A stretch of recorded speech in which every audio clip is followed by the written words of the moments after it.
Hello my dear student, welcome to NCERT reader. तो इस video में हम लोग बात करने जा रहे हैं क्लास 10th के इलेक्ट्रिसिटी के बारे में। जैसा कि आप जानते हैं कि जो क्लास 10th में जो है इलेक्ट्रिसिटी से पहले भी आप क्लास 8 में इलेक्ट्रिसिटी के बारे में पढ़ रखे होंगे। तो इस वीडियो में ये चीज जो है, आपको इस वीडियो को बनाने के पीछे का लॉजिक ये है कि जो बच्चे, बहुत सारे ऐसे बच्चे हैं जो एनसीईआरटी को लाइन बाय लाइन पढ़ना चाहते हैं और उससे जो क्वेश्चंस बन सकता है या उससे जो कंसेप्ट निकल के आ सकता है उसको वो करना चाहते हैं। तो उस बच्चों को इस वीडियो से काफी बेनिफिट होगा। And this is one short video for the electricity chapter. इसमें जो मेजर सेगमेंट है, वन बाय वन हम लोग देखते हुए चलते हैं और उसी के बेसिस पे जहाँ पे जो टर्म आएगा उसको डिटेल और उसके डीप कंसेप्ट को आपको बता दिया जाएगा, सो दैट कि you can understand the things better.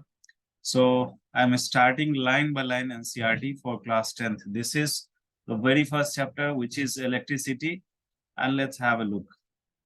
तो ये चैप्टर 11th है, इसको हम लोग स्टार्ट करते हैं। Let's see this. Electricity has an important place in modern society. It is a controllable and convenient form of energy. तो इलेक्ट्रिसिटी को यहाँ पे क्या यूज किया गया है? It is called energy. Electricity जो है ये एक तरह से आपको एनर्जी के लिए यूज किया गया यहाँ पे वर्ड है। एनर्जी का मतलब क्या होता है? तो एनर्जी के बारे में आपने पढ़ा होगा, various kind of energy we are having. One is light energy, another is sound energy, next heat energy, and another kind of energy we are having electromagnetic energy also, some mechanical energy also. So different kind of energy, it will be some natural energy, it will be some artificial energy. So depending upon the energy, but electricity जो हम लोग use करते हैं, इसको किस form के लिए यहाँ पे यूज किया गया है कि इलेक्ट्रिसिटी का इम्पोर्टेंट प्लेस मॉडर्न सोसाइटी में इस तरह से है कि it is a controllable and convenient form of energy for variety of uses in homes, schools, hospitals, industries and so on। यानी कि आप होम्स की बात कर लें, स्कूल्स की बात कर लें, hospital, industries and so on, या जहां भी किसी भी जगह हम बात कर लें, तो इलेक्ट्रिसिटी जो है एक गुड सोर्स ऑफ ये जो है आपको एक कन्वीनियंट फॉर्म ऑफ एनर्जी है। ठीक है, इसमें किस तरह से इलेक्ट्रिसिटी बिल्डअप होगा उसके बारे में हम लोग इस चैप्टर में पढ़ेंगे, वो चीज देखते हैं। व्हाट कंस्टिट्यूएंट इलेक्ट्रिसिटी, तो इलेक्ट्रिसिटी का जो कंस्टिट्यूएंट है वो क्या है उसके बारे में हम लोग देख लेते हैं। Okay, so what constituent we are having electricity. तो इसके लिए आपको how does it flows in an electric circuit, this is the second question. So first we need to go for कि इसका इलेक्ट्रिसिटी के पीछे का लॉजिक क्या है, कि क्या है इसका कंस्टिट्यूट्स, और इलेक्ट्रिक करंट जो सर्किट में फ्लो करता है वो किस तरीके से करता है। क्योंकि ऐसा तो नहीं है कि जैसे वाटर फ्लो करता है एक जगह से दूसरी जगह, आप पंप में वाटर को ले जाते हैं, छत पे पहुंच जाता है वाटर, तो उस तरह से क्या करंट हमारा नीचे से ऊपर चला जाता है?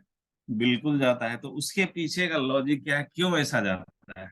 जिस तरह से वाटर फ्लो होता है, हम लोग इलेक्ट्रिक करंट फ्लो बोलते हैं। फ्लो क्यों बोलते हैं? क्योंकि वाटर तो फ्लो करता है। वाटर फ्लो क्यों करता है एक जगह से दूसरी जगह? प्रेशर डिफरेंस के कारण से।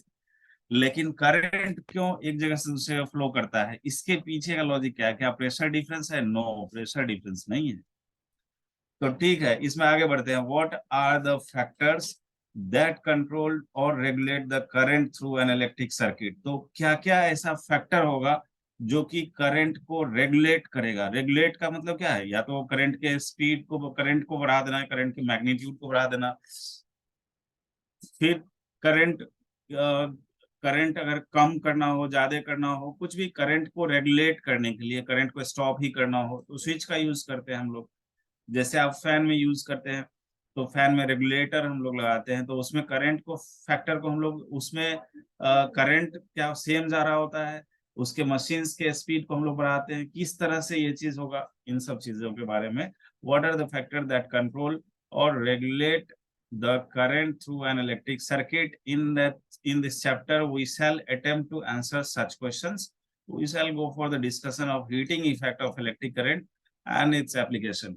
तो करंट जब किसी भी कंडक्टर में आप फ्लो कर रहा होता है, इसके पीछे का मैकेनिज्म क्या है, लेट्स सी इट इज। मान लेते हैं कि यहाँ पे एक कंडक्टर है, जो कि आपको, कंडक्टर की जब हम बात कर रहे हैं तो कंडक्टर पे फ्री इलेक्ट्रॉन्स होता है, free electrons.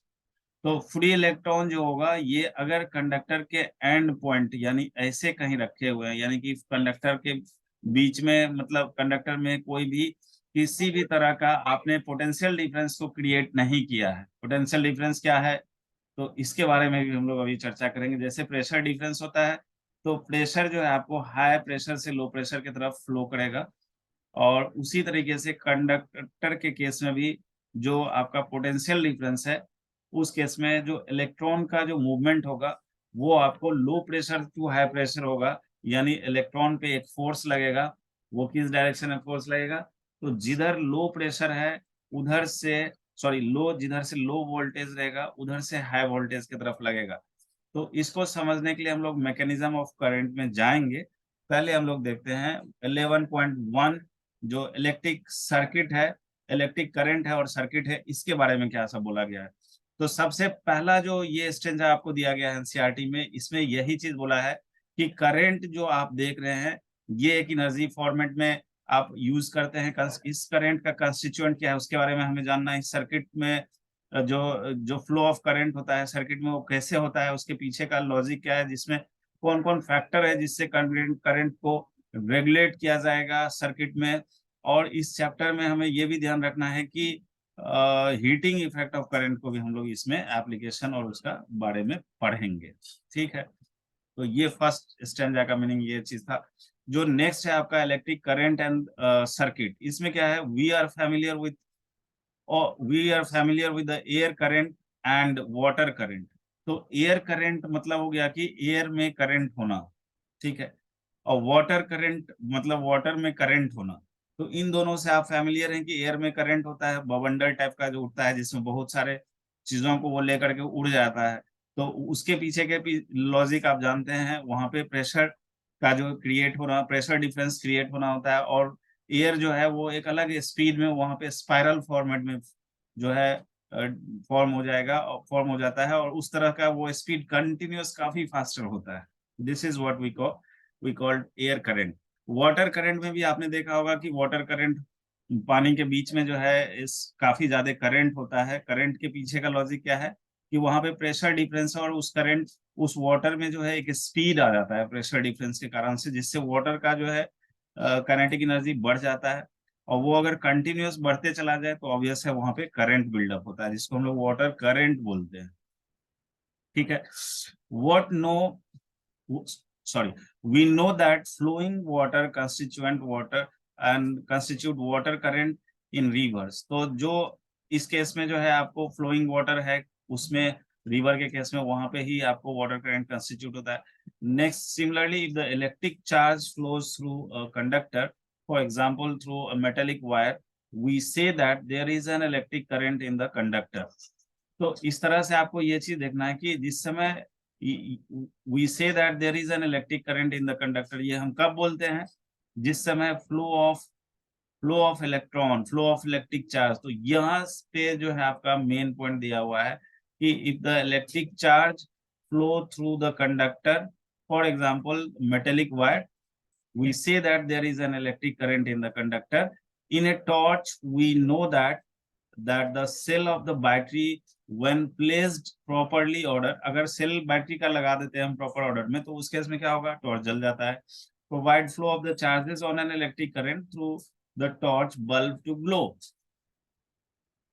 Okay, we have also seen that the torch given light only when its switch is on।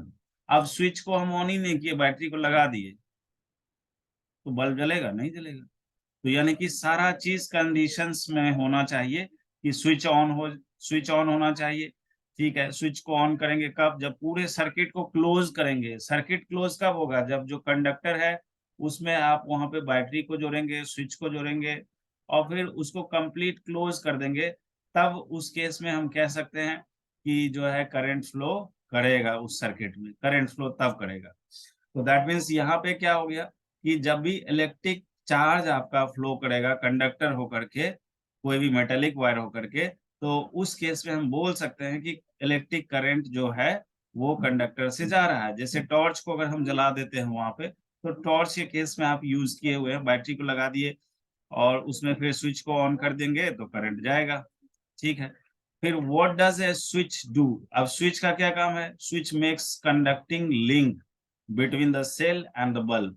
तो जो बल्ब लगा हुआ है वहां पे और जो सेल लगा हुआ है उसके बीच के लिंक को जोड़ना बोलते हैं। स्विच को ऑन करना और ऑफ करना। ऑन करने का मतलब है कि नेक्सस बना देना, वहां पे कनेक्शन को बिल्ड करना। ऑफ करने का मतलब है कनेक्शन को तोड़ देना।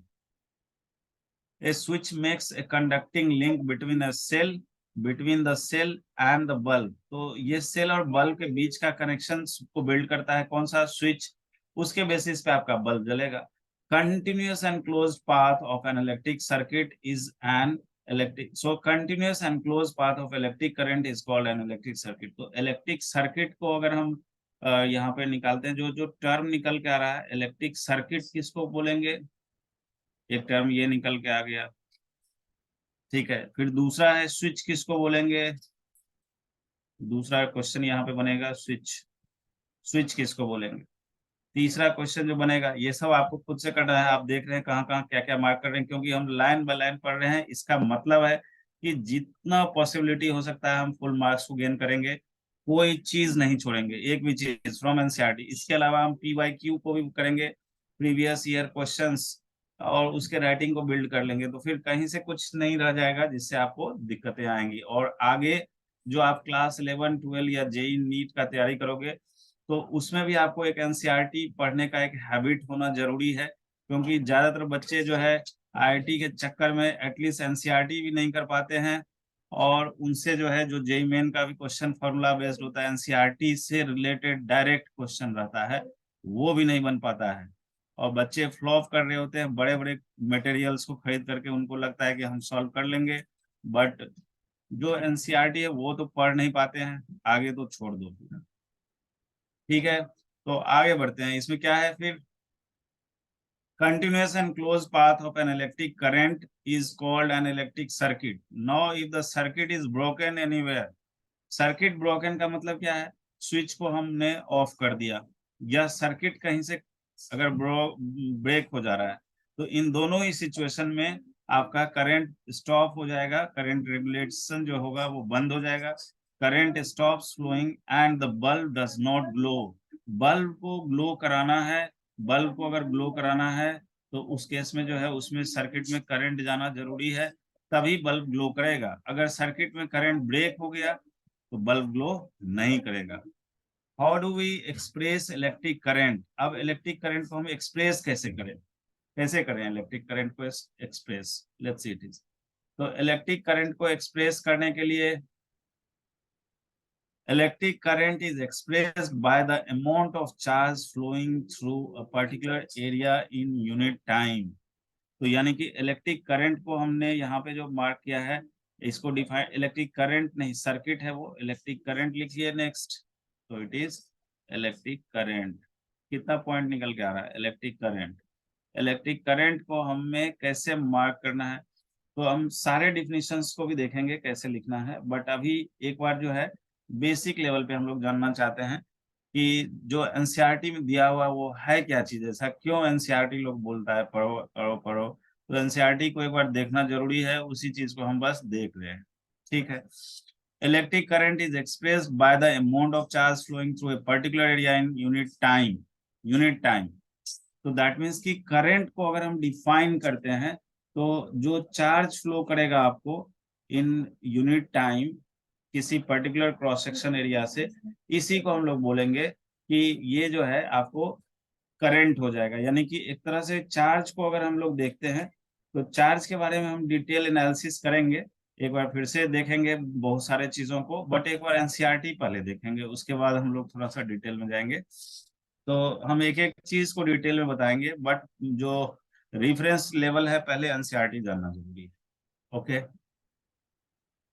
तो इसमें हम लोग आ जाते हैं इलेक्ट्रिक चार्ज पे। तो इसमें क्या आपको करंट का डिफिनीशन क्या बोला था? Amount of charge flowing through the particular area in unit time. In other words it is the rate of flow of electric charge.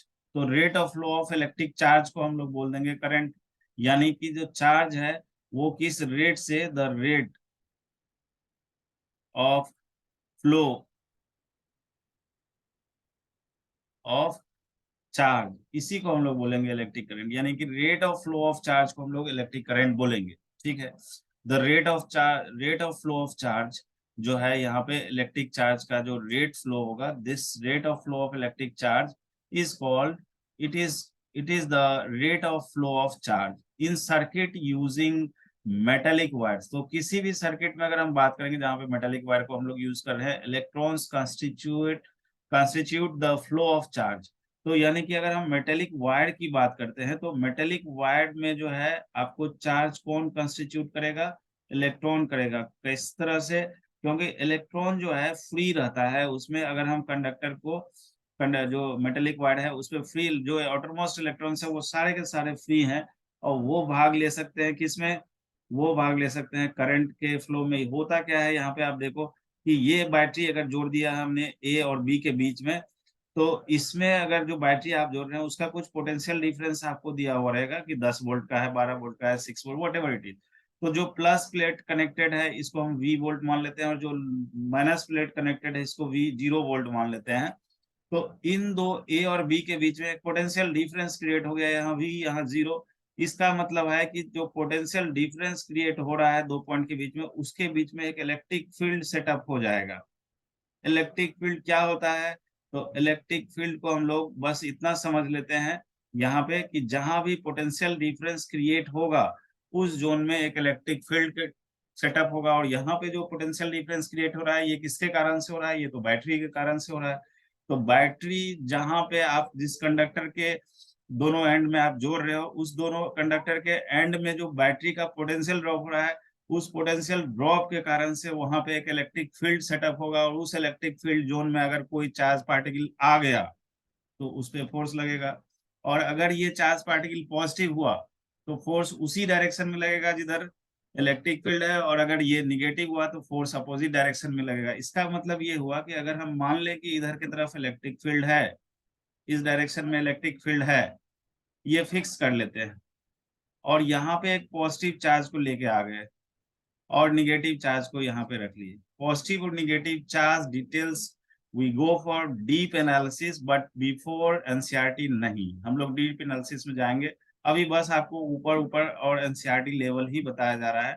जो एक बार जानना जरूरी है, सब चीज एनसीईआरटी में जो दिया हुआ है उतना पहले जानो, उसके बाद हम हायर लेवल पे ले जाएंगे। ठीक है, तो अगर पॉजिटिव चार्ज इलेक्ट्रिक फील्ड में अगर रखा जाएगा, पॉजिटिव चार्ज को इलेक्ट्रिक फील्ड में, तो इस पे इसी डायरेक्शन में फोर्स लगेगा। ये जो है आपको चार्ज का टेस्टिफिकेशन भी होता है, जो कौन सा चार्ज है, इलेक्ट्रिक फील्ड को फिक्स करके और दो चार्ज को रखा जाता है, प्लस है या माइनस है। अगर इलेक्ट्रिक फील्ड के डायरेक्शन में फोर्स लग गया तो ये जाहिर सी बात है ये पॉजिटिव चार्ज ही होगा, और अगर इलेक्ट्रिक फील्ड के अपोजिट डायरेक्शन में फोर्स लगा तो वो निगेटिव चार्ज होगा। तो this is what we are having. On the basis of this nature you can see कि पोटेंशियल डिफरेंस जहां पे आपका हायर से लोअर की तरफ जा रहा है, इस डायरेक्शन में एक इलेक्ट्रिक फील्ड सेटअप होगा ए से बी की तरफ। और इस इलेक्ट्रिक फील्ड जोन में ये जो इलेक्ट्रॉन, फ्री इलेक्ट्रॉन हैं जो कंडक्टर पे हैं, ये फ्री इलेक्ट्रॉन पे जो है इस तरफ जो है एक फोर्स लगना शुरू हो जाता है opposite direction of electric field में। और इसके कारण से ये डिस्ट्रीब्यूशन इलेक्ट्रॉन का कंटिन्यूअस फ्लो होना शुरू हो जाता है, और कंटिन्यूअस होने के कारण से ही यहाँ पे आपको opposite to flow of electron I setup होता है, जिस आई को हम लोग बोलते हैं कन्वेंशनल करंट। कन्वेंशनल करंट का मतलब ये है कि जिस डायरेक्शन में इलेक्ट्रॉन मूव कर रहा है उसके अपोजिट डायरेक्शन में करंट आपको लिया गया है। ये एक एजम्पशन है, और इसी एजम्पशन के बेसिस पे पूरे के पूरे फिजिक्स में आप चीजों को सीखेंगे। इलेक्ट्रॉन का फ्लो एजम्पशन तो नहीं है, इलेक्ट्रॉन का फ्लो एजम्पशन नहीं है, इलेक्ट्रॉन का फ्लो इलेक्ट्रिक फील्ड के बेसिस पे हो रहा है कि जिधर इलेक्ट्रिक फील्ड होगा उसके अपोजिट डायरेक्शन में उस पर फोर्स लग जाएगा। जिस तरह से आप फील्ड की बात करते हैं, यहाँ इलेक्ट्रिक फील्ड है, अब इलेक्ट्रिक फील्ड कहाँ से लाएंगे, तो इलेक्ट्रिक फील्ड और मैग्नेटिक फील्ड ये जो है आपको चार्ज का नेचर होता है। हम कहीं पे क्रिएट कर रहे हैं, यहाँ पे हम क्रिएट कैसे करेंगे, बैटरी लगा देंगे, बैटरी जैसे ही लगाओगे इलेक्ट्रिक फील्ड क्रिएट होगा, अपने आप होगा वो। और जैसे ही इलेक्ट्रिक फील्ड क्रिएट होगा बैटरी आपने जिस मेटल में लगाया है उस मेटल के दोनों एंड के बीच में इलेक्ट्रिक फील्ड होगा, और उस मेटल पे जो भी फ्री इलेक्ट्रॉन्स होगा वो तुरंत के जो है तुरंत किधर की तरफ दौड़ना शुरू कर देगा, जिधर इलेक्ट्रिक फील्ड है उसके अपोजिट डायरेक्शन में, और ये कंटिन्यूअस प्रोसेस होगा और इसी कारण से करंट सेटअप होगा। This is all about the mechanism of current. This is all about the mechanism of electric current. और यही चीज आप क्लास 12 तक भी पढ़ेंगे, यही चीज मैकेनिज्म। अब आगे बढ़ते हैं हम लोग एनसीईआरटी पॉइंट ऑफ व्यू से, आगे क्या दिया गया है। In circuit using metallic wire, electrons constitute the flow of charges. ठीक है, यहाँ पे फ्लो ऑफ चार्ज हो रहा है सर्किट में, हम देख रहे हैं मेटेलिक वायर पे जो फ्री इलेक्ट्रॉन्स है वही चार्ज भाग ले रहा है करंट को कंस्टिट्यूएंट करने में। However electrons were not known at the time when phenomenon of electricity was first observed. उस समय इलेक्ट्रॉन का खोज ही नहीं हुआ था जिस समय इलेक्ट्रिसिटी के बारे में पहले बोल दिया गया था। ठीक है, ये भी हम मान लिए। So electric current was considered to be the flow of positive charges and the direction of flow of positive charges was taken to be the direction of electric current। ये चीज जो है आपको ध्यान रखना है, काफी इंपॉर्टेंट बात यहाँ पे दिया गया है कि इलेक्ट्रिक करंट जिस समय आपको खोजा गया था उस समय इलेक्ट्रॉन का खोज हुआ ही नहीं है, तो फिर इलेक्ट्रिक करंट का जो कंसिडरेशन हुआ है that is the flow of positive charge. That direction, जिधर पॉजिटिव चार्ज फ्लो करेगा उसी के तरफ आपको taken to be the direction of electric current. तो ऑब्वियस सी बात है, जिधर आपका पॉजिटिव चार्ज फ्लो करेगा वो क्या होगा, इलेक्ट्रॉन जिधर फ्लो करेगा उसका अपोजिट होगा इलेक्ट्रिक फील्ड जोन में, क्योंकि अभी अभी हम लोग देखे हैं कि इलेक्ट्रिक फील्ड में प्लस चार्ज किधर मूव करेगा, इधर। और ये तो आप आगे जाकर के पढ़ोगे और ये चीज क्लियर भी होगा कि प्लस चार्ज जो है मेनली जो इलेक्ट्रॉन है वो कंस्टिट्यूएंट पार्टिकल होता है करंट का।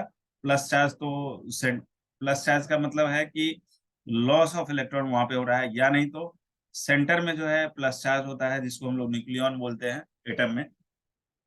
तो जो फ्री इलेक्ट्रॉन्स है कंडक्शन में वही भाग लेगा, वही करंट को कंस्टिट्यूट करेगा। बट यहाँ पे जो दो लाइन एनसीईआरटी का दे दिया गया है इसको आप दिमाग में ये डाइजेस्ट कर सकते हैं कि जिस समय करंट का खोज नहीं, जिस समय इलेक्ट्रॉन का खोज नहीं हुआ था उस समय करंट आ चुका था। तो however electron were not known at the time when phenomenon of electricity was first observed। तो इसका मतलब यही चीज हम कहेंगे कि जो इलेक्ट्रिक करंट को कंसीडर किया जाएगा वो किधर की तरफ किया जाएगा, flow of positive charges, and the direction of flow of positive charges was taken to be the direction of electric current.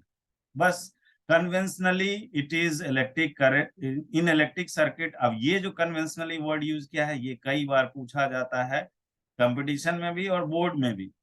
In an electric circuit, the direction of electric current is taken to be opposite the direction of the flow of electrons, which are negative charges। जो हमने sorry जो हमने आपको यहाँ पे बताया कि conventionally current का जो डायरेक्शन है ये जिधर इलेक्ट्रॉन आ रहा है, इलेक्ट्रॉन इधर की तरफ जा रहा है, this is the direction of electron flow in the circuit.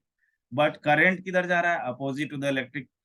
तो जो करंट का डायरेक्शन है कन्वेंशनली इसको ये माना गया है in the electric circuit the direction of electric current will be taken as opposite to the direction of the flow of electrons which are negative charges। तो यहाँ तक में जो है आई होप कि हमने सारे चीजों को डिस्कस किया है, एक एक चीज जो एनसीईआरटी का है ये यहाँ तक क्लियर है। ठीक है, अब देखिए आगे का जो स्टेंजा है वो क्या बोल रहा है। If net charge Q flow through any cross section, किसी भी क्रॉस सेक्शन से होकर के अगर चार्ज क्यू जा रहा है तो उस केस में टी टाइम अगर उसको लग रहा है तो करंट जो जाएगा उस क्रॉस सेक्शन होकर के वो I is equal to Q divided by T. Q क्या है, चार्ज, और टी क्या है, टाइम। तो कूलम चार्ज का यूनिट जो है वो कूलम होता है, टाइम का यूनिट सेकंड होता है। तो यहाँ पे आप अगर यूनिट को लिखना चाहें तो आप लिख सकते हैं कि इसका जो यूनिट होगा करंट का वो क्या हो जाएगा, SI unit of electric charge जो होता है वो कूलम होता है, which is equivalent to the charge contains is nearly it is 6 into 10 to the power nearly 6 into 10 to the power 18 electrons। तो यहाँ पे SI unit of electric charge जो है आपको वो क्या है, कूलम है। दिस इज व्हाट C से रिप्रेजेंट करेंगे, which is equivalent to the charge contained in nearly ये 6 into 10 to the power 18। तो यानी कि ये 1 कूलम यानी कि इलेक्ट्रॉन को अगर हम डिनोट करते हैं तो एक कूलम्ब की अगर हम बात करते हैं, यानी कि एक कूलम्ब की अगर हम बात करेंगे तो उसमें कितने इलेक्ट्रॉन होंगे। तो नॉर्मली आप जानते हैं कि जब हम लोग इसको डिनोट करते हैं कि इलेक्ट्रॉन का जो वैल्यू होता है, this electron is value is 1.6 into 10 to the power of electron, मतलब चार्ज का जो इलेक्ट्रॉन पे जो चार्ज होता है उस चार्ज का जो वैल्यू होगा, this is charge of electron 1.6 into 10 to the power minus 19 coulomb it is. तो 1.6 into 10 to the power 19 coulomb में कितना इलेक्ट्रॉन होगा। तो इलेक्ट्रॉन को निकालने के लिए हम लोग चार्ज के क्वांटाइजेशन फैक्टर पे बात करेंगे, और वहां से आप ये चीज सीखोगे कि चार्ज होगा ये प्लस माइनस एन ही होता है।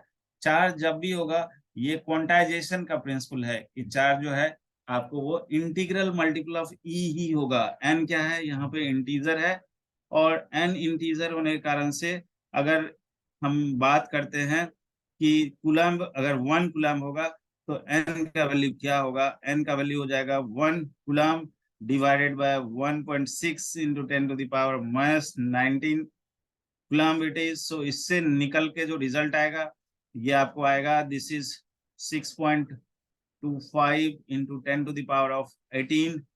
ये इतना इलेक्ट्रॉन होता है। तो यहाँ अप्रॉक्स वैल्यू लिखा है, this is what we are having, N is called number of electrons, N is called number of electrons, this is what we are having. तो यहाँ पे जो आपको दिया गया है कि SI unit of electric charge is coulomb, and which is equivalent to the charge contained in nearly 6 into 10 to the power 18 electrons. We know that an electron possesses a negative charge 1.6 into 10 to the power minus 19 coulomb. The electric current is expressed by the unit called ampere. तो यानी यहाँ पे आप coulomb देख रहे हैं, और coulomb bye 1 second अगर होगा तो इसको हम लोग बोलेंगे 1 एम्पियर। यानी कि क्यों क्यों बोल देंगे इसको 1 एम्पियर, क्योंकि आई क्या है, आई का वैल्यू अगर 1 होगा तो इसका मतलब है 1 कूलम्ब 1 सेकेंड, यानी कि 1 कूलम्ब चार्ज अगर 1 सेकेंड में किसी भी एरिया ऑफ क्रॉस सेक्शन में फ्लो कर रहा है, किसी भी एरिया ऑफ क्रॉस सेक्शन में अगर 1 कूलम्ब 1 सेकेंड में फ्लो कर रहा है, तो उस क्रॉस सेक्शन में 1 एम्पियर करंट जो है फ्लो कर रहा है। That is the meaning, you can say it is current charge is passing 1 coulomb in 1 second, so we can say current is passing 1 ampere over there. Named after the French scientist Henri Marie Ampere. तो ये ampere जो है आपको इससे पहले भी इसका नाम है एनरी मैरी एम्पियर, और इसी के नाम पे जो है करंट के एसआई यूनिट को, तो आप तो ये चीज पहले से जग जाहिर है कि जो भी चीज पढ़ोगे उसको जो साइंटिस्ट खोजा होगा उसका जो है नाम आगे या पीछे का जोड़ दिया जाएगा उसके यूनिट में, न्यूटन, फैराडे, वोल्ट। तो इस तरह से जितना भी चीज आप सुनोगे ये सब उसी का देन है जो उसको खोजता है। तो यहाँ पे एम्पियर केस का है, एम्पियर करंट का हो गया, और ये उसी के बेसिस पे दिया। 1 एम्पियर को अगर हमें डिफाइन करना हो तो the flow of 1 coulomb of charge per second, that we can say it is, and it is 1 coulomb को अगर 1 एम्पियर को अगर हमें दिखाना हो यहाँ से, तो आप देखो it is 1 coulomb by 1 second, that is the meaning of 1 ampere। you can say small quantity of current are expressed in milliampere। milli का मतलब हो गया, if it is 1 milliampere it means 10 to the power minus 3 ampere। if it is 1 microampere it means 10 to the power minus 6 ampere। Milli, micro, ये सब जो है आपको ammeter जो यूज किया जाता है, गैल्वेनोमीटर को कन्वर्ट किया जाता है एमीटर में, तो उस केस में हम लोग गैल्वेनोमीटर से जो एमीटर बनाते हैं तो उसमें मिली एम्पियर फॉर्मेट या माइक्रो एम्पियर, जहाँ पे कम करंट की जरूरत होगी उसके लिए हम लोग यूज करेंगे milli micro. An instrument called ammeter measures electric current. तो करंट को मेजर करने के लिए आप देखो ये सर्किट है, आपको यहाँ पे ये लगा हुआ है एमीटर। तो एमीटर को जब भी जोड़ा जाता है तो इसका मेजरमेंट क्या होगा, एमीटर जो मेजर करेगा, an instrument called ammeter which can measures the electric current in a circuit, it is always connected in series in the circuit through which it is to be measured। तो जिस circuit में current को major करना है उसमें ammeter को कैसे जोड़ेंगे, सीरीज में। सीरीज में क्यों जोड़ेंगे, क्योंकि सीरीज में ही जो करंट आपको मेजर करना है वो आप निकाल सकते हैं। तो जितना करंट सप्लाई हो रहा होगा उस सर्किट से और उसको मेजर करना है तो इसको हमें सीरीज में ही जोड़ना होगा। देन वी कैन से, क्योंकि पैरेलल में करंट डिस्ट्रीब्यूट हो जाता है तो पैरेलल में जोड़ा नहीं जा सकता है, बट सीरीज में करंट डिस्ट्रीब्यूट नहीं होगा। जो करंट आपका सप्लाई हो रहा है वही वही वही वही सब जगह जा रहा है, वही वही सब जगह जा रहा है। तो यहाँ पे उसी के बेसिस पे हम लोग निकालेंगे। जैसे फिगर 11.1 है, यहाँ पे shows the schematic diagram of the typical electric current electric circuit comprising a cell, यहाँ पे एक बैटरी को लगा दिया गया है और यहाँ एक बल्ब को लगा दिया गया है, यहाँ से करंट पास कर रहा है, इस सर्किट होकर के स्विच को ऑन करने पे जो करंट जाएगा एमीटर से वही करंट ये एमीटर रीड करेगा, या सर्किट होकर के जो करंट जाएगा उसी को एमीटर रीड करेगा. So this is what you can understand here. Shows the semi here electric bulb and ammeter and the plug key. Note that the electric current flows in the circuit from the positive terminal of the cell to the negative terminal of the cell through the bulb and ammeter. तो यहाँ positive terminal से current start हुआ है और ये bulb होकर के ammeter होकर के फिर स्विच होकर के फिर ये नेगेटिव टर्मिनल पे आएगा. This is making one clause loop that you can understand. This is what it is given here. अब देखिए यहाँ पे दिया है current 0.5 ampere drawn from the filament of electric bulb for the 10 minute, find the amount of electric charge. तो charge Q हम लोग जानते हैं क्या हो जाएगा, अभी आई के डिफिनीशन को हमने पढ़ा था, it is Q by T. तो अगर क्यू निकालना होगा तो क्रॉस मल्टीप्लीकेशन करेंगे, it is I into T. I कितना जा रहा है यहाँ पे, आई जा रहा है इसमें 0.5 ampere, so it is 0.5 ampere. और टाइम कितना दिया हुआ है, इट इज 10 मिनट्स. तो 10 मिनट को यूज करेंगे सेकेंड में बदल के, क्यों, क्योंकि यहाँ पे करंट चार्ज जो मिलेगा ये कूलम में हमें निकालना है. तो this is what we are having, it is 5 into 6, so it is 300 coulomb. I hope it is clear. कुछ है ही नहीं इसमें, क्लियर क्या, आप आराम से समझ पा रहे होंगे. कहीं कोई दिक्कत हो तो आप कमेंट में मैसेज करना, ऐसे दिक्कत नहीं होगा. I hope understand. अब देखिए what does the electric current mean, electric circuit mean, ये क्वेश्चन हमने पहले ही राइज किया था. यहाँ पे आप देख सकते हैं जो आपको इलेक्ट्रिक सर्किट का मतलब क्या होता है, सर्किट का डिफिनीशन यहाँ पे आपको दिया हुआ है. इस चीज को अगर हम एनसीईआरटी पॉइंट ऑफ व्यू से लिखना चाहें तो यू कैन से continuous and close path of electric current is called electric circuit. यहाँ से आप देख सकते हैं ये पार्ट में. अगर हम लैंग्वेज को लिखना चाहे तो इस continuous and close path of electric current is called an electric circuit. This is what you can write over here. Okay. Then next you are having define a unit of current.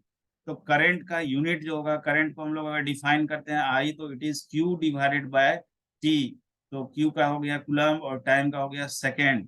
तो coulomb per second को हम लोग बोलते हैं ampere. तो ये आपका SI unit हो गया. SI unit मतलब it is international system of unit which can be used by any scientist, any country or anywhere. We can use also the same thing, it will use everywhere. That is calculate the number of electrons constituting 1 coulomb of charge. ठीक है, तो ये 1 coulomb of charge में अभी तुरंत हम लोग देखे थे कि जो Q को हम लोग लिखेंगे वो N into E फॉर्मेट में लिखेंगे, क्योंकि चार्ज जब भी होगा वो क्वांटाइज्ड होगा. क्यों होगा क्वांटाइज्ड, क्योंकि चार्ज अगर कहीं पे किसी भी बॉडी को मान लेते हैं कि ये ए बॉडी है और ये बी बॉडी है, और अगर एक से चार्ज लूज हो रहा है दूसरे से गेन हो रहा है, तो चार्ज जो लूज होगा वो किस फॉर्मेट में होगा, वो तो इलेक्ट्रॉन के फॉर्मेट में ही होगा. यानी कि लॉस ऑफ इलेक्ट्रॉन किसी पे होगा, किसी पे गेन ऑफ इलेक्ट्रॉन होगा, तभी उसको हम चार्ज कर सकते हैं. चार्जिंग के प्रोसेस जो है ये 3 तरह के होते हैं. तो चार्जिंग करने के लिए हम लोग जो यूज करते हैं उस सबसे, जिसमें कि आपको एक होता है कंडक्शन. कंडक्शन का मतलब ये हो गया कि आपका कनेक्शन रहेगा एक बॉडी से दूसरे बॉडी को हम लोग एक कंडक्टिंग वायर के थ्रू जोड़ देंगे और इससे चार्ज जो है आपको ट्रांसफर होगा. That is what it is called conduction. Then we have induction. Induction का मतलब है कोई कनेक्शन नहीं होगा और चार्ज का रिडिस्ट्रीब्यूशन होगा, यानी कि एक चार्ज बॉडी को ले आए और दूसरा अनचार्ज बॉडी है. अब इस चार्ज बॉडी के कारण से ये अनचार्ज बॉडी में रिडिस्ट्रीब्यूशन ऑफ चार्जेस हो जाएगा, इसको हम लोग इंडक्शन बोलेंगे. और तीसरा होगा जिसको हम लोग फ्रिक्शन बोलेंगे. फ्रिक्शन से भी चार्ज को जनरेट की, चार्ज जो है आपको मतलब एपियर होगा एक बॉडी पे, दूसरे बॉडी पे डिसएपियर होगा. इस तरह से फ्रिक्शन में चार्ज किस तरह से होगा, तो एक इलेक्ट्रोनिगेटिव एलिमेंट, एक ज्यादा इलेक्ट्रोनिगेटिव होगा, जो ज्यादा इलेक्ट्रोनिगेटिव होगा उस पे जो है निगेटिव, मतलब वो जो ज्यादा इलेक्ट्रोनिगेटिव होगा वो इलेक्ट्रॉन लविंग होता है, तो वो गेन ऑफ इलेक्ट्रॉन करेगा. और जो इलेक्ट्रोपॉजिटिव होगा वो आपको जो है लॉस करेगा इलेक्ट्रॉन को, तो वो ज्यादा जो है स्टेबिलिटी को गेन करता है. तो इन सब फीचर्स के बेसिस पे आप इसको डिस्टिंग्विश कर सकते हैं. यहाँ पे जो दिया गया है what does the electric circuit mean, ये हो गया define unit of current and then calculate the number of. So आगे बढ़ते हैं. ठीक है, आगे बढ़िए.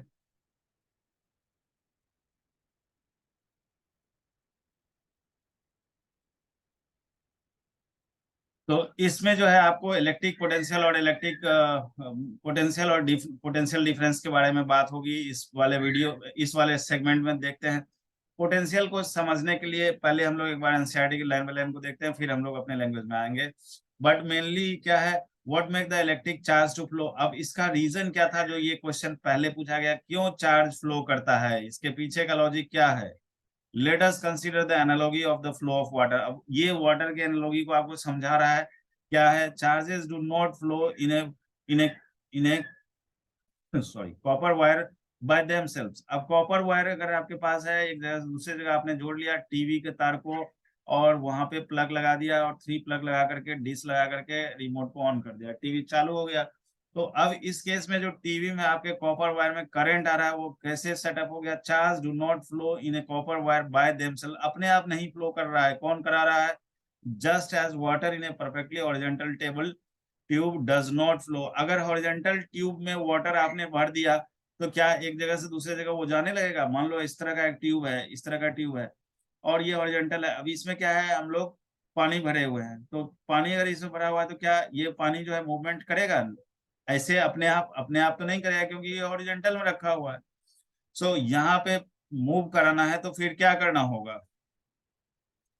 तो बाय देमसेल्व्स अपने आप यहाँ पे मूव नहीं होगा। Just water in a perfectly horizontal table tube does not flow if one end of the tube is connected to the tank of water kept at a higher level. अब इसका अगर दूसरा एंड अगर higher level पे लगा दिया जाए, one end of tube को connecting to the tank of water kept at higher level. Higher level मतलब ऊपर में रखा हुआ है, इसको एक एंड से कनेक्ट कर दीजिए, जहां पे हाई लेवल रखा हुआ है, यहाँ से कनेक्ट कर दो इसको। तो उस केस में क्या होगा कि यहाँ से कनेक्ट होने के कारण से यहाँ पे such that there is a pressure difference between the two ends of the tube. अब क्या हो गया कि यहाँ से जैसे इसको कनेक्ट किए, तो इन दोनों एंड के बीच में प्रेशर डिफरेंस क्रिएट हो गया, और इसके कारण से क्या होगा, water flows out of the other and of the tube. जिस एंड में आपने कनेक्शन को बिल्ड किया है, उस एंड से जो है आपको इधर जिधर कनेक्शन नहीं है, इधर से पानी निकलना शुरू होगा, क्योंकि इस जगह पे अब हाई प्रेशर बिल्ड हो गया है सेम हाइट पे। क्यों ऐसा हुआ, क्योंकि हमने ऊपर से एक कोई कनेक्शन कर दिया है, जो छत पे रखा हुआ है टंकी, और उसको कनेक्ट कर दिया है, तो इसमें प्रेशर सेम हाइट पे जाना शुरू होगा। इस तरह से water flows out of the other end of the tube and for flow of charges in a conducting metallic wire। इसी तरह से जो है, अगर फ्लो ऑफ चार्ज हो जाए, आपको चार्ज कैसे फ्लो करेगा, कंडक्टिंग मेटेलिक वायर में, तो gravity of course has no role to play. वहां पे ग्रेविटी का तो कोई काम है ही नहीं, कौन सा फिर काम कर रहा है। Electron move only if there is a difference of electric pressure. Electric pressure कौन क्रिएट कर रहा है, इलेक्ट्रिक प्रेशर यहाँ पे कौन क्रिएट कर रहा है, दैट कॉल्ड पोटेंशियल डिफरेंस। तो ये potential difference along the conductor setup हो रहा है तभी, यानी कि जो कंडक्टर हमारे पास है यहाँ पे, इसके बीच में अगर पोटेंशियल डिफरेंस क्रिएट हो जाए, मान लेते हैं यहाँ पे V हो जाए, यहाँ पे 0 हो जाए, अगर इस तरह का डिफरेंस क्रिएट करने वाला कोई डिवाइस इसके एंड में लगा दे, तो पोटेंशियल डिफरेंस क्रिएट हो गया। और पोटेंशियल डिफरेंस क्रिएट होने के कारण से क्या होगा, जो फ्री इलेक्ट्रॉन्स होगा, वो सारा का सारा इलेक्ट्रॉन्स जो है अब मूव करने लगेगा किधर, it will move start moving towards higher potential. तो यहाँ इलेक्ट्रिक प्रेशर बिल्ड हो रहा है, जिसको हम लोग कौन सा प्रेशर बोल रहे हैं, ये इलेक्ट्रिक प्रेशर पोटेंशियल डिफरेंस है along the conductor। this difference of potential may be produced by the battery।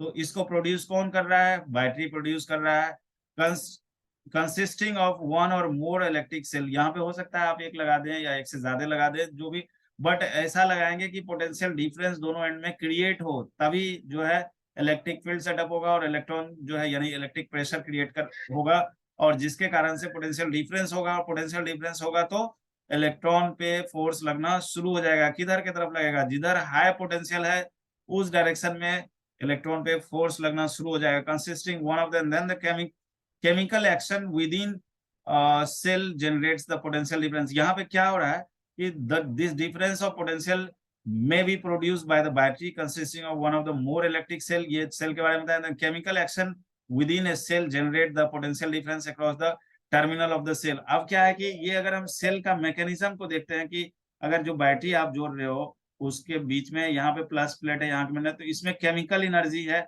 अब ये केमिकल एनर्जी जो है आपका, वो हो सकता है वहां पे वोल्टेज डिफरेंस को क्रिएट कर रहा हो, तो वो बैटरी का सेल है, केमिकल एक्शन हो रहा है यहाँ पे, chemical action within the cell. ये काफी इंपॉर्टेंट है, generates the potential difference across the terminal of the cell।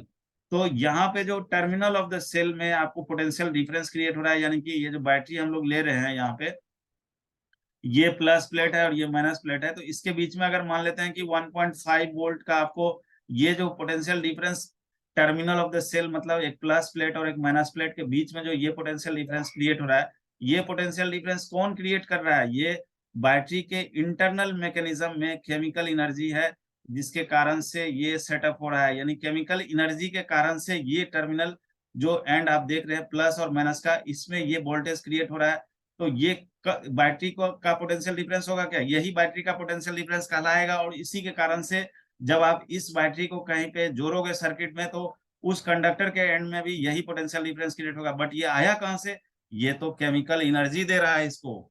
यानी कि केमिकल एनर्जी जो है ये आपको पोटेंशियल डिफरेंस में क्रिएट हो रहा है। तो chemical action within the cell generates the potential difference across the terminal of the cell even when no current is drawn from it। अब उसमें करंट अगर ड्रॉन नहीं हो रहा है, उस केस में भी ये चीज होगा। when the cell is connected to the conducting circuit element, the potential difference sets the charges in the motion of the conductor and produce the electric current। अब इस केस में आप देखिए, when the cell is connected to the conducting circuit element, जिस समय हम cell को use करेंगे कहाँ पे? जब कंडक्टिंग सर्किट एलिमेंट में हम उसको यूज करेंगे, तो पोटेंशियल डिफरेंस जो हो रहा है आपका उस सेल के कारण से, वो सारा का सारा क्या करेगा? सेट करेगा चार्जेस इन मोशन। अभी जो हमने आपको बताया कि जो इलेक्ट्रॉन मोशन में भाग लेना शुरू करेगा, ये कब होगा? जब आप जो फ्री कंडक्टर दिया हुआ है, मान लो कि ये कॉपर का कंडक्टर है जो फ्री है। अब इस कॉपर के कंडक्टर पे फ्री इलेक्ट्रॉन्स है, लेकिन वो तो रैंडम मोशन अभी कर रहा है, वो तो गैसियस मॉलिक्यूल की तरह मूव कर रहा है, उसमें तो कुछ जान ही नहीं है, वो तो करंट सेटअप ही नहीं कर पाएगा। क्यों नहीं कर पाएगा? क्योंकि इसके बीच में इलेक्ट्रॉन एक तरफ से दूसरे तरफ एक पर्टिकुलर डायरेक्शन में नहीं जा रहा है कंसिस्टेंटली, तो करंट फ्लो कहां से करेगा? ऐसे रैंडम मोशन गैसियस की तरह मूव कर रहा है, ये एक दूसरे किधर भी जा रहा है जिधर मन हो रहा है। अब इसके एंड में हमने क्या किया? एक बैटरी को लगा दिया और स्विच को लगा दिया और इसको दूसरे एंड में कनेक्ट कर दिया। अब जो है यहाँ पे यही चीज गेम कर देगा, यहाँ पे प्लस और यहाँ माइनस, और इस दोनों बैटरी के ये जो कॉपर का वायर है, इसके दोनों एंड के बीच में इतना वोल्टेज ड्रॉप जो है आपका डेवलप हो गया। अब जो फ्री इलेक्ट्रॉन्स था उसको एक लाइनअप मिल गया है कि यहाँ पे आपको पोटेंशियल डिफरेंस क्रिएट हो गया इसी कंडक्टर के दोनों एंड के पॉइंट के बीच में। और जैसे ही पोटेंशियल डिफरेंस क्रिएट होगा, इलेक्ट्रॉन सारा जो है मोशन में सेटअप हो जाएगा, और उस मोशन में सेटअप होने के कारण से कंडक्टर वहां पे जो है मोशन में आ जाएगा कंडक्टर पे, एंड प्रोड्यूस इलेक्ट्रिक करंट। तो इलेक्ट्रिक करंट का जो मैकेनिज्म था, जो हमने आपको पहले ही डिस्कस कर दिया था, वो यहाँ पे इस वाले स्टेंजा में आपको दिया हुआ है कि what is the mechanism of electric current. Mechanism, electric current का जो मैकेनिज्म है वो क्या है, इस स्टेंजा में आप समझ सकते हैं। In order to maintain the current in a given electric circuit, the cell has to expend its chemical energy stored in it. तो अगर हमें करंट को उसमें मेंटेन रखना है किसी भी सर्किट में, तो इस केस में क्या करना होगा? Cell has to expend its chemical energy stored in it. तो ये चीज आपको समझ में आया होगा कि जो मेन रीजन है करंट का, उसके पीछे का लॉजिक क्या है और क्यों ऐसा होता है। अब आगे का टर्म है, we define electric potential between 2 points in an electric circuit carrying some current and the work done to move a unit positive charge from one point to other point and that. ये चीज को समझने के लिए आप इस तरह से समझो कि मान लेते हैं कि यहाँ पे एक पॉइंट है और यहाँ पे जो है हम मान लेते हैं प्लस क्यू चार्ज है, और यहाँ के पॉइंट को हमारे पोटेंशियल निकालना है, इसको हम ए मान लेते हैं, इस जगह के पोटेंशियल को हम वी ए मान लेते हैं। अब इस चार्ज को यहाँ से यहाँ तक लाने में जो हमें वर्क करना पड़ेगा, दैट दिस पॉइंट अगर हम इंफिनिटी पे मानते हैं, तो this is what we are having. जो पोटेंशियल डिफरेंस जो हो रहा है आपको यहाँ पे, यानी कि ए पॉइंट पे जो हमें पोटेंशियल मिल रहा है, this is V A minus of we infinity. अगर हम यहाँ लिखते हैं तो ये हो जाएगा आपको work done from infinity to a point and then divided by Q charge. तो ये होता है आपको पोटेंशियल डिफरेंस। अगर हम इंफिनिटी की जगह बी भी रखते हैं तो यहाँ बी होगा, फिर यहाँ बी से ए होगा। यानी कि इस चार्ज को एक पॉइंट से दूसरे पॉइंट ले जाने में जो आपको वर्क करना पड़ रहा है, that ratio of work done by that charge, it is called potential difference. अगर हम इन्फिनिटी के पोटेंशियल को 0 मान ले तो हम ए के पोटेंशियल को निकाल सकते हैं, और ऐसे भी इन्फिनिटी में पोटेंशियल क्या होता है, 0 ही होता है। वर्क का यूनिट क्या होता है, जूल, और चार्ज का कूलम, तो जूल पर कूलम को हम लोग बोलते हैं वोल्ट। इसका मतलब ये हुआ कि 1 जूल अगर वर्क डन यहाँ से यहाँ कर रहा है 1 कूलम को चार्ज को लाने के लिए, तो पोटेंशियल डिफरेंस कितना हो जाएगा, 1 वोल्ट हो जाएगा, एज सिंपल। तो इस तरह से आप इसको समझ सकते हैं कि जो potential difference between the 2 points क्या है, वर्क डन जो हो रहा है उसको 2 पॉइंट से मतलब 2 पॉइंट के बीच में उस चार्ज को लाने में, और फिर जो चार्ज को लाया जा रहा है उसको अगर डिवाइड करते हैं, that will give you the potential difference between that 2 point which I elaborated here as 2 point. अगर आप ऐसे समझ ले कि मान लो यहाँ पे एक पॉइंट है और यहाँ पे एक पॉइंट है, ये पॉइंट को हम बी मान लेते हैं, इस पॉइंट को ए मान लेते हैं, यहाँ का पोटेंशियल वी ए है, यहाँ का पोटेंशियल वी बी है, और एक चार्ज है जिसको यहाँ से यहाँ लाने में एक वर्क करना पड़ रहा है। तो जो ए माइनस बी पोटेंशियल होगा, ये हो जाएगा आपको वर्क डन, जो कि आपको बी से ए लाने में चार्ज को करना पड़ रहा है, और divide by that charge. This is what the potential difference definition it is. और इसको आप बी को इन्फिनिटी भी ले सकते हैं तो फिर ए का डिफिनेशन हो जाएगा, और बी को अगर हम इन्फिनिटी नहीं लेंगे तो फिर बी अगर कोई इंडिविजुअल पॉइंट होगा तो बी से ए को आने में जो वर्क लगेगा चार्ज क्यू को जो करना पड़ेगा, उस वर्क में 4 से डिवाइड करेंगे, that will give you the potential difference between that 2 point. I hope it is clear. Now यहाँ पे 1 वोल्ट को अगर हमें डिफाइन करना हो तो ये क्या हो जाएगा, 1 जूल बाय 1 कूलम, वर्क का यूनिट जूल और क्यू चार्ज का unit coulomb, so it is 1 volt. 1 volt का मतलब हुआ कि 1 जूल अगर एनर्जी कंज्यूम हो रहा है, आपको 1 जूल अगर वर्क करना पड़ रहा है एक कूलम के चार्ज को एक जगह से दूसरी जगह लाने में, तो उन दोनों पॉइंट के बीच का पोटेंशियल डिफरेंस 1 वोल्ट होगा।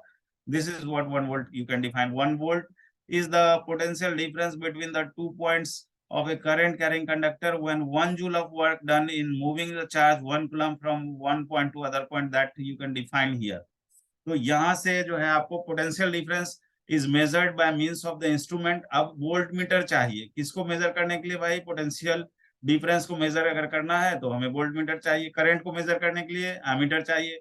वोल्ट मीटर को जब भी जोड़ेंगे तो ये हम पैरेलल में जोड़ेंगे, क्यों, क्योंकि पैरेलल में पोटेंशियल डिफरेंस जो है वो सेम होता है, जिस 2 पॉइंट के बीच में हम इसको जोड़ेंगे तो उसके बीच में पोटेंशियल डिफरेंस सेम होगा। सो जब भी वोल्ट मीटर को जोड़ा जाएगा पैरेलल में जोड़ा जाएगा, एमीटर को जब भी जोड़ा जाएगा सीरीज में जोड़ा जाएगा। वोल्ट मीटर क्या मेजर करेगा, volt meter potential difference measure करेगा, करंट क्या मेजर, सॉरी एमीटर क्या मेजर करेगा, करंट मेजर करेगा। अब आते हैं इस वाले क्वेश्चन पे 11.2, how much work is done in moving a charge 2 coulomb across 2 points having a potential difference of 12 volt. तो ये तो एकदम से बच्चा वाला क्वेश्चन हो गया कि यहाँ पे चार्ज दे दिया, वोल्टेज दे दिया, आपको पूछ रहा है हाउ मच वर्क, भाई वर्क निकाल लो। अभी तुरंत आप देखिए कि पोटेंशियल डिफरेंस को अगर हम 4 से मल्टीप्लाई करें तो क्या मिलेगा, वर्क मिलेगा। तो वर्क जब भी हम निकालेंगे तो सिंपली इट इज क्यू, जो चार्ज को लाना है, और जो पोटेंशियल डिफरेंस होगा उससे जो है आपको वर्क मिल जाएगा। यहाँ पे पोटेंशियल डिफरेंस कितना दिया हुआ है 12, और चार्ज कितना है 2, तो 24 जूल हो जाएगा, that's it. So it will be 24 joule. अब आते हैं दूसरे पैरा के क्वेश्चन में, let's see, name a device that helps to maintain the potential difference across a conductor. तो पोटेंशियल डिफरेंस को मेंटेन करने के लिए जो डिवाइस हमें यूज करना होगा पोटेंशियल डिफरेंस को मेंटेन करने के लिए, उसको हम लोग क्या बोलेंगे। यहाँ पे आप देखे थे कि जो पोटेंशियल डिफरेंस को मेजर करने के लिए हम लोग बोलते हैं a cell generates the potential difference across the terminal of the से, यहाँ पे देखिए chemical action within the cell generates the potential difference across the terminal of a cell even when there is no current in drawn from it। तो इसका मतलब है potential difference वहां maintain कौन कर रहा है, वहां सेल करेगा। तो इसी तरह से हम उसको बोल सकते हैं, सेल बोलेंगे, इसका मतलब इसको हम लोग सेल बोल देंगे। Name a device this potential difference across the conductor cell can be maintained। Now what is meant by saying that the potential difference between the 2 points is 1 volt। इसका मतलब ये हुआ कि 1 जूल काम करना, वर्क करना होगा 1 कूलम के चार्ज को लाने में, तो उन 2 पॉइंट के बीच का पोटेंशियल डिफरेंस 1 वोल्ट हो जाएगा। That is the meaning. It is 1 coulomb के चार्ज को लाने में 2 पॉइंट, यहाँ एक पॉइंट यहाँ पॉइंट मान लेते हैं। अब इन 2 पॉइंट के बीच में 1 कूलम के चार्ज को लाने में जो एनर्जी आपका वर्क जो हो रहा है वो अगर 1 जूल का हो जाए तो इन दोनों के बीच का पोटेंशियल डिफरेंस 1 वोल्ट हो जाएगा। ये तो सर्वविदित, इसको क्या करना, ठीक है। What is meant by saying that the potential difference between the 2 point is 1 volt? It is okay. How much energy is given to each coulomb of the charge passing through a, यहाँ पे क्या है ये, हाँ, how much energy is given to each coulomb of charge passing through a 6 volt battery। तो यहाँ पे charge का मैग्नीट्यूड जो है आपको 1 कूलम दिया गया है और पोटेंशियल डिफरेंस जो है ये आपको दिया गया है 6 वोल्ट। तो आपको बताना है कि how much energy given to each coulomb of charge, एक कूलम चार्ज को कितना एनर्जी देना होगा। तो हम लोग इसको उसी तरीके से निकालेंगे, दिस इज क्यू, और जो पोटेंशियल डिफरेंस होगा क्यू तो 1 ही होगा, 1 कूलम की बात कर रहे हैं, और पोटेंशियल डिफरेंस कितना है यहाँ पे 6 है, तो सिंपली 6 जूल हम लोग इसको बोल सकते हैं कि how much energy is given to each coulomb of charge passing through 6 volt battery. 6 volt battery होकर के ईच कूलम को कितना एनर्जी देना होगा 6 जूल। तो क्या होगा, तो वो आपको बैटरी से चार्ज को पास कराएगा। Okay, now we are having circuit diagram, this is 11.3। इस सर्किट डायग्राम में आपको समझना है सेल के सिंबल को हम लोग इस तरह से रिप्रेजेंट करते हैं, बैटरी को, बैटरी और कॉम्बिनेशन ऑफ सेल करना हो तो इस तरह से हम लोग series parallel series sorry positive negative positive negative positive negative इस तरह से जोड़ेंगे। प्लग की को लगाने के लिए हम लोग इस तरह का यूज करेंगे, और फिर प्लग की स्विच क्लोज्ड होगा तो डॉट यहाँ पे यूज होगा, इसको अगर डॉट नहीं है तो ये ओपन की हो गया, और ये जो है क्लोज होगा, ये ओपन होगा। और अगर वायर ज्वाइंट है तो फिर इस तरह से होगा, यहाँ पे डॉट लगा हुआ है, this is the meaning of wire joint in the circle. और अगर ज्वाइंट नहीं है, एक के ऊपर एक जा रहा है, तो इस तरह का सिंबल होगा जिसमें क्रॉस कर रहा है विदाउट ज्वाइंटिंग। ठीक है, अब we know that the electric circuit as shown in figure 11.1 क्या है भाई, देख लेते हैं एक बार 11.1 क्या है। 11.1 दिख ही नहीं रहा है पूरा, हाँ यहाँ पे है, एक बैटरी लगा हुआ है, और यहाँ पे schematic diagram of electric circuit comprising cell, electric bulb, ammeter and plug key. ठीक है, 11.1 में क्या दिया हुआ है कि comprises cell or battery and plug key electric component and the connecting wires is it is often convenient to draw the schematic diagram। ठीक है, सर्किट का डायग्राम दे दिया है, और which different component of the circuit are represented by the symbols conveniently used, conventional symbols used here represent the some of the most commonly and this one। ठीक है, इस chapter को हम लोग डिस्कस कर लिए। यहाँ पे कन्वेनियंट सिंबल में जो है, सिंबल में इलेक्ट्रिक बल्ब का इस तरह से हम लोग करेंगे या इस तरह से करेंगे। रेजिस्टेंस सर्किट का ऐसे होगा, अगर वेरिएबल रेजिस्टेंस यूज करना होगा जिसको हम लोग रियोस्टेट बोलते हैं तो वो इस तरीके का यूज होगा या इस तरीके का यूज होगा। एमीटर के लिए आपको इस तरह से यूज करना है, और ये वोल्टमीटर है। ये सब सर्किट में जो भी आप कंपोनेंट्स को यूज करोगे उसका सिंबल है, तो उसके बेसिस पे हम लोग देखेंगे। अब नेक्स्ट जो टॉपिक है हमारा वो है ओम्स लॉ। तो इसमें आप देखिए ये 11.4 पे हम लोग आ चुके हैं। नेक्स्ट जो ओम्स लॉ के बाद है 5 फैक्टर्स जो रेजिस्टेंस पे डिपेंड करेगा, ओम्स लॉ से रिलेटेड है। और फिर इसमें रेजिस्टेंस सिस्टम में सीरीज और पैरेलल कॉम्बिनेशन को सीखना है। ठीक है, इसके बाद जो है सीरीज पैरेलल के बाद जो है आपका लास्ट पार्ट है। इसमें लास्ट पार्ट क्या है, हीटिंग इफेक्ट। हीटिंग इफेक्ट में ही हम लोग पावर को भी देख लेंगे कि जो इसमें heating effect of electric current होगा, और पावर जो है आपका 8 है। यानी कि 11.4 यानी कि एक क्लास और लगेगा, क्योंकि इतना लंबा क्लास हम नहीं कर सकते हैं। सो आई होप कि इसको हम लोग नेक्स्ट क्लास में जो वीडियो बनेगा आपका next means it will be tomorrow only. So tomorrow हम लोग इसको रेजिस्टेंस को स्टार्ट करेंगे, और रेजिस्टेंस से हम लोग देखें कि ओम्स लॉ से स्टार्ट करेंगे। तो 11.3 तक हम लोग किए हैं, हो सकता है एक क्लास और लग जाए या 2 क्लास और लग जाए। थोड़ा स्लो ही जाएंगे क्योंकि हम लोग हर चीज को एनालिसिस कर रहे हैं इस एनसीईआरटी में। इसके अलावा हम लोग 10 इयर्स के जो क्वेश्चंस होंगे उसको एनालिसिस करेंगे, और उसके बाद जो है फिर एक राइटिंग आपको इम्प्रूवमेंट करना होगा बोर्ड के लिए, कैसे आपको लिखना है। और फिर अगर आप हायर पॉइंट ऑफ व्यू से भी आप अगर लर्न करना चाहेंगे तो उसमें फिर हम लोग तब बस प्रैक्टिस करेंगे क्वेश्चंस का, कि अगर क्वेश्चन इस तरह का होगा तो हम उसको आगे किस तरह से करेंगे, जो एनटीएससी या ओलंपियाड वगैरह के लिए क्वेश्चन होगा। तो ओम्स लॉ के बारे में हम लोग नेक्स्ट क्लास में स्टार्ट करेंगे। आई होप तब तक के लिए जो है आप इसी वीडियो को 2 बार या 3 बार या रिवाइज करके जो जो मेजर पॉइंट्स इसमें निकल के आ सकते हैं उसको आप नोट डाउन कर लेंगे और उसको तैयार कर लेंगे। नेक्स्ट क्लास में हम लोग ओम्स लॉ से फिर कंटिन्यू करेंगे। Okay, I hope it is clear. Thank you.